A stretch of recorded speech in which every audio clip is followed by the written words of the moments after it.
भारताचा अर्थसंकल्प जाहीर होण्यासाठी काही दिवसच बाकी राहिलेले असताना आता अर्थव्यवस्थेशी निगडीत काही महत्त्वाच्या पण इंटरेस्टिंग माहिती समोर यायला लागल्या आहेत. भारताचा आर्थिक सर्वेक्षण अहवाल 25-26 नुसार भारतासह इतर देशांवरती किती कर्ज आहे याची माहिती समोर आलेली आहे.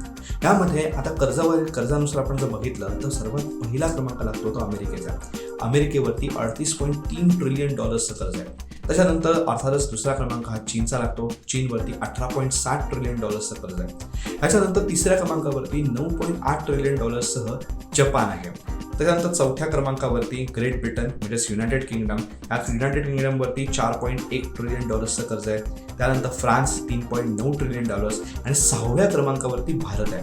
भारतावरती 3.8 ट्रिलियन डॉलर्सचं कर्ज आहे. आता हे कर्ज नेमकं कशासाठी घेतलं जातं तर अर्थातच जे आत्ता जे उत्पन्न आणि खर्च यांचं जे व्यस्त प्रमाण झालेलं आहे त्यातूनच लोकोपयोगी गोष्टींवरती योजनांवरती केला जाणारा वाढता खर्च आहे.